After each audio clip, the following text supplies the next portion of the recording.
Vanaja treatment తీసుకున్నా pregnancy రాలేదు. కారణం ఏంటో తెలుసా? Hi, welcome to the house of moms.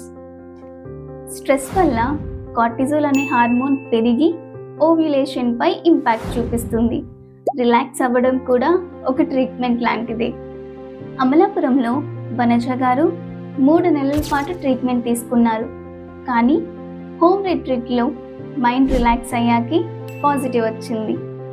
American journal of obstetrics and gynaecology ప్రకారం ఎక్కువ స్ట్రెస్ వల్ల ఓవ్యులేషన్ అలాగే ప్రెగ్నెన్సీ ఛాన్సెస్ తగ్గుతాయి. స్ట్రెస్ తగ్గించడానికి మెడిటేషన్, మ్యూజిక్, వాకింగ్ లాంటి రిలాక్సేషన్స్ పనులు చేయండి అని డాక్టర్ అర్చన గారు చెబుతున్నారు. ఇలాంటి టిప్స్ ఇంకా తెలుసుకోవాలి అంటే ఇప్పుడే మన ఛానల్ని ఫాలో చేయండి. ఇప్పటి అమ్మలకే కాదు, తర్వాత అమ్మలకి కూడా ఇది అవసరం. మీ ఫ్రెండ్స్కి షేర్ చేయండి. Thanks for watching.